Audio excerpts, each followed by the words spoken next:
नमस्कार। जय हिंद, जय भारत, जय श्री राम। मैं वीरेंद्र कुमार अधिवक्ता और आप देख रहे हैं यूट्यूब के चैनल रियल नॉलेज। तो आज मैं पुनः पूर्व की भांति इस चैनल पर एक इन्फॉर्मेटिव वीडियो लेकर प्रस्तुत हूं और आज मैं बात करूंगा कानून की और विशेष करके हिंदू उत्तराधिकार से जुड़ा हुआ कुछ मसलों पर मैं बात करूंगा। तो हिंदू उत्तराधिकार अधिनियम, जैसा कि नाम से ही स्पष्ट है, यह केवल हिंदुओं पर ही लागू होता है और हिंदू उत्तराधिकार अधिनियम के तहत इस बात का स्पष्टीकरण होता है कि किसी हिंदू व्यक्ति के मृत्यु के उपरांत उसकी संपत्ति की व्यवस्था किस प्रकार होगी, उसकी संपत्ति का स्वामी मालिक कौन होगा, उसके संपत्ति का बंटवारा किस प्रकार होगा, इस बात की विवेचना स्पष्टीकरण हिंदू सक्सेशन एक्ट, हिंदू उत्तराधिकार अधिनियम के तहत हुआ है। यहाँ यह ध्यान देने योग्य बात है कि हिंदू उत्तराधिकार अधिनियम के तहत हिंदू पुरुष के उत्तराधिकारी और हिंदू स्त्री के उत्तराधिकारी अलग अलग होते हैं। यह ध्यान देने योग्य बात है। मैं पुनः इस बात को रिपीट कर रहा हूँ कि हिंदू उत्तराधिकार अधिनियम के तहत हिंदू पुरुष के उत्तराधिकारी अलग होते हैं और हिंदू स्त्री के उत्तराधिकारी अलग होते हैं। तो आज मैं हिंदू पुरुष के उत्तराधिकारी कौन कौन होते हैं इस पर ही मैं संक्षिप्त में चर्चा करूंगा, क्योंकि वीडियो बहुत बड़ी हो जाएगी, इसलिए मैं बात केवल संक्षिप्त में रखूंगा और एक 1 बाय 1 करके पूरे उत्तराधिकार अधिनियम के बारे में मैं अलग अलग खंडों में वीडियो लेकर के आऊँगा।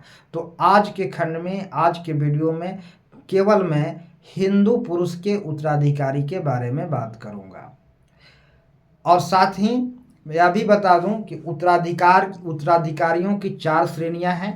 प्रथम श्रेणी, द्वितीय श्रेणी, तृतीय श्रेणी, चतुर्थ श्रेणी। तो आज मैं केवल प्रथम श्रेणी के उत्तराधिकारियों के बारे में बात करूंगा। हिंदू उत्तराधिकार अधिनियम के तहत प्रथम श्रेणी के उत्तराधिकारी कौन कौन आते हैं, मैं उस पर बात करूंगा। अर्थात मैं आज के खंड में, आज के वीडियो में हिंदू उत्तराधिकार अधिनियम के तहत हिंदू पुरुष के प्रथम श्रेणी के उत्तराधिकारी कौन कौन होते हैं इस पर मैं संक्षिप्त में चर्चा करूंगा। तो हिंदू पुरुष के उत्तराधिकारी में, हिंदू पुरुष के प्रथम श्रेणी के उत्तराधिकारी में सबसे पहले आता है, कोई हिंदू पुरुष के मृत्यु हो जाती है तो उसके प्रथम श्रेणी के उत्तराधिकारी उसके पत्नी, माँ और बच्चे, बेटा बेटी आते हैं। कौन आते हैं प्रथम श्रेणी के उत्तराधिकारी में? किसी हिंदू पुरुष के मृत्यु के बाद उसकी माँ, उसकी पत्नी या बच्चे, ठीक है, यानी बेटा या बेटी, पुत्री या पुत्री। लेकिन उस पिता को प्रथम श्रेणी के उत्तराधिकारी में नहीं रखा गया है। पिता को प्रथम श्रेणी के उत्तराधिकारी में नहीं रखा गया है। माँ, पत्नी और संतान यानी पुत्री या पुत्रियां रखा गया। अगर किसी हिंदू पुरुष की मृत्यु हो जाती है तो उसकी संपत्ति का अधिकार, उसके संपत्ति पर अधिकार इन प्रथम श्रेणी के उत्तराधिकारियों का समान रूप से होता है। अर्थात यदि किसी हिंदू पुरुष की मृत्यु हो जाती है तो उसकी संपत्ति का बंटवारा इन प्रथम श्रेणी के उत्तराधिकारियों में समान रूप से बंटता है, समान रूप से बढ़ता है।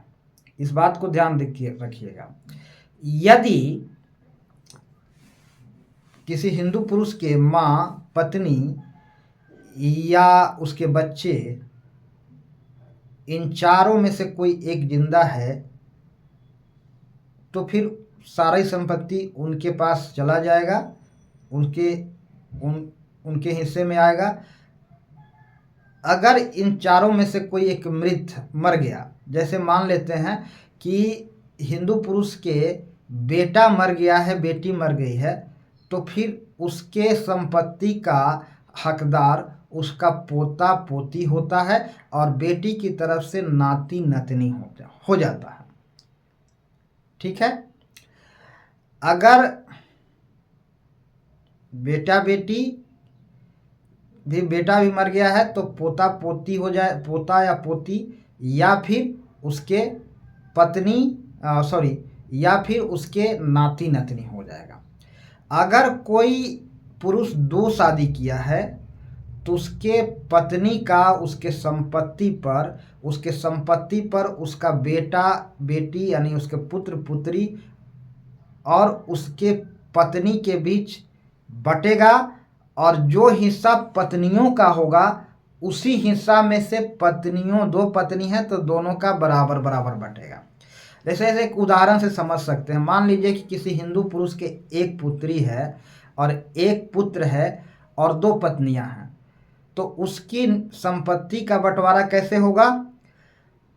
तो उसकी संपत्ति के 3 हिस्से होंगे, 3 हिस्से लगेंगे। एक हिस्सा पुत्र को मिलेगा, एक हिस्सा पुत्री को मिलेगा और एक हिस्सा जो होगा वो दोनों पत्नियों के बीच में आधा 50-50% बटेगा। 3 हिस्से में एक हिस्से में दोनों पत्नी के बीच बटेगा, एक हिस्से बेटा का होगा और एक हिस्से बेटी का होगा। तो ये हिंदू अधिनियम के तहत प्रथम श्रेणी के उत्तराधिकारियों के बीच किसी हिंदू पुरुष का संपत्ति का बंटवारा इस प्रकार होता है। यहाँ ध्यान देने योग्य बात यह है कि संपत्ति बंटवारा में सबका समान अधिकार होता है। ऐसा नहीं है कि किसी हिंदू पुरुष मर गया तो उसका संपत्ति पर पूरा अधिकार केवल पत्नी का है, ऐसा नहीं है। लोग यह समझते हैं कि पत्नी का ही पूरा अधिकार है, सो बात नहीं है। उसके पुत्र पुत्रियों और पत्नी के बीच बराबर बराबर अधिकार है, उसके संपत्ति पर समान अधिकार है और उसका संपत्ति को बराबर बराबर हिस्सों में बंटता है। यह ध्यान देने योग्य बात है। आज की चर्चा का मुख्य पॉइंट यही है कि संपत्ति का अंतरण जो है किस प्रकार होगा।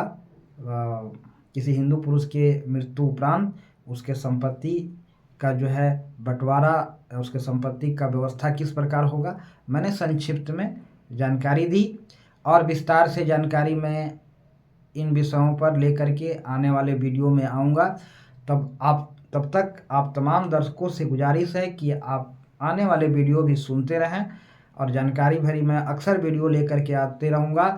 और अगर कोई प्रश्न हो, इन बातों को लेकर के मन में कोई शंका हो, कोई डाउट हो, तो कमेंट बॉक्स में लिखिए। मैं इन शंकाओं को समाधान हेतु भी वीडियो लेकर के आऊँगा। तो अंत में मैं अपनी वाणी को अब यहीं विराम देना चाहूँगा और अंत में तमाम दर्शकों को मैं प्यार भरा नमस्कार बोलना चाहूँगा। सभी को प्यार भरा नमस्कार। जय हिंद, जय भारत, जय श्री राम।